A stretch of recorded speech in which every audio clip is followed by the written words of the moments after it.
Hi, welcome to Quid Pros Quo. I'm Zac. And I'm Rin. And today we are talking about role-playing and writing. So, Rin and I, we actually, a few years ago, we were in the same role-playing group. Yes, Zac was our GM. Yeah, and since then we both continue to participate in role-playing, although maybe less now that we're in the middle of, tests and... I don't know what you're talking about. I'm in 5 D&D campaigns right now. That's It's impressive. insane. That is impressive. So maybe we should kind of kowtow and be like, okay, Rin, tell us about writing and world building, because I'm busy. Yeah. Okay, well, role-playing is another format for storytelling. It's interesting because it's we don't usually write in second person. Right. But as you DM, you get to be like, you do this, you experience this. You see this, right? You see this. Mm-hmm. Yes.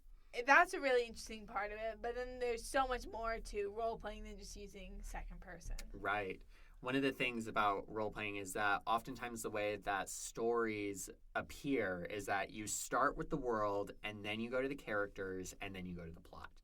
Where everybody has their own step-by-step process as far as how they go about their creating their story. Maybe you start with the plot, and then you build out from there, like I did with my largest novel. I started with the plot, figured out, okay, who are the characters and what is the setting, and go around there. With role-playing, it's fairly straightforward. You have to start with the world, and then go to the characters, and then go to the plot. Yeah, and you make sure that all of the characters, fit into the world you created. In one of the sessions or campaigns I DM, we have this really cool world called the Fractured Isles, and then we're like, oh yeah, we're just going to fit the characters in, and then we're going to throw them together, and then from there a plot emerges. Right. So when you would want to use a role-playing game in your writing, it can be helpful to just participate in role-playing because it helps for developing skills like foreshadowing and world building. And then for certain genres of writing as well, you need some kind of role-playing game background or some kind of role-playing system to make the genre work. Specifically, Lit Mag.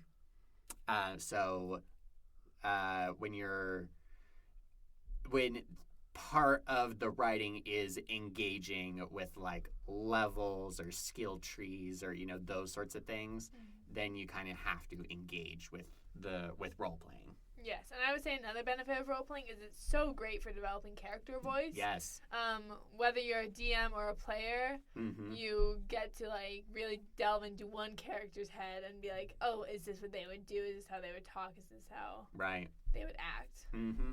And that could be really helpful if you struggle with characterization in your writing to approach it as if you were role-playing. And it can also help for... sometimes I found myself where it's like, this character feels a little boring. And so I go back to thinking about, okay, role-playing. If I were playing this character and I were committing to playing this character for a couple months, what would I need to do to make them more interesting? And then that helps with the writing because then the character isn't boring. Yeah, absolutely.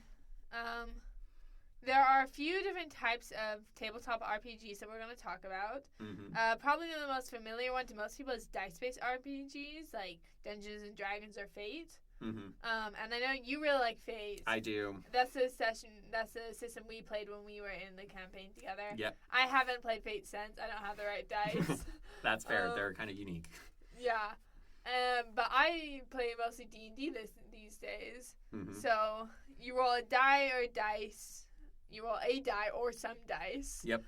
And that randomness, which we talked about in our randomness and world building episode, is what helps drive the story. It lends an element of fate, so to speak. Yeah. These types of systems tend to lean towards, I said Lit Mag earlier, that is not correct. Lit RPGs. So literary RPGs. That's what it stands for. And it's a specific genre. Anyway, these types of systems will basically be you running a character of your own creation through a campaign of your own creation. So not only, if you are familiar with role-playing, you're not only the DM, but you're also all of the characters, which shouldn't actually be that hard because you're already all of the background characters when you're the DM. But You can use the dice or you cannot, but it can be helpful to use some of those tropes and some of the skills that you develop with DMing in the context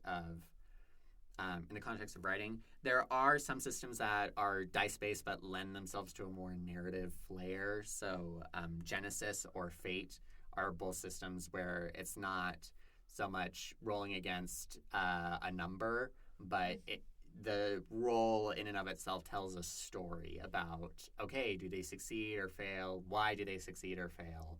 And, are they doing a success with, some bad thing happening to them? Or are they failing with some good thing happening to them? It can be a lot more complicated than just succeed or fail. Yeah. That's a concept I actually recently came across when I was reading some D&D blogs. Yeah. They called it splitting the check, where it's like, you're rolling against a number, yes, but you have to also, if you're within 2 of the number, you, succeed with a cost or fail with a small win. Mm-hmm. So. Yeah, and that's a way that you can make. So even if you're using a really numbers heavy system like D&D, you can still, spice it up by doing stuff like that. Yeah, for sure.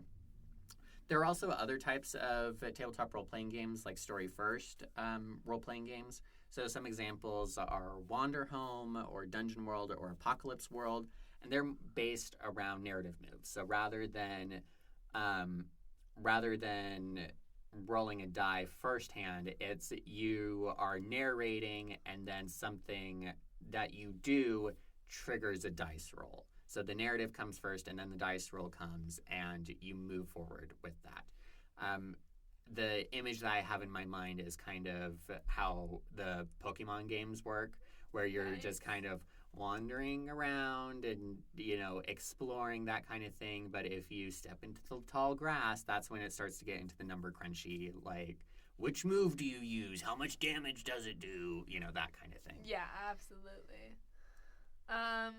Then I think our next topic for this episode is experimental RPGs. Yeah. Which I don't know a lot about, so I'll let you take the lead. Sure. These are role-playing games that are not classical in that they don't use dice, or that they use dice in a really inventive and different way. And so these different mechanics that they use can lend themselves better to certain narrative styles.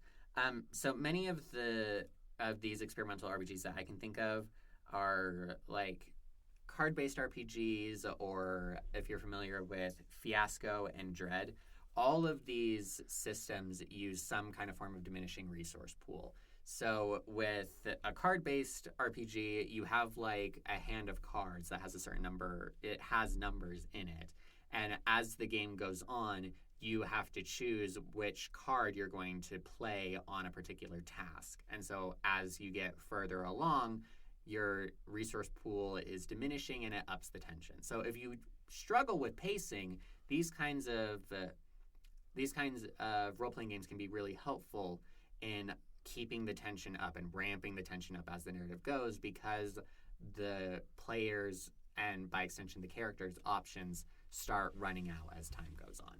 Yeah, that makes sense. Yeah, should we just recap the episode? Sure. Okay. So, role-playing is a great and fun way to approach storytelling and use the second person, which is maybe not the most applicable to writing.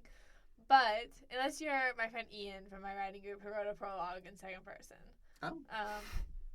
Just thought of that. But some benefits of using RPG strategies is it helps you develop skills like foreshadowing, world building, character voice and distinction. Mm-hmm. Pacing, of course. And you can experiment with dice-based RPGs, story-first RPGs, card-based RPGs. Or more experimental kinds as well. Yeah, experimental kinds. You guys should try this out, and if you're already using role-playing and writing, you should let us know. DM us on Instagram. We are still working on getting an email set up. It really is executive dysfunction up in here.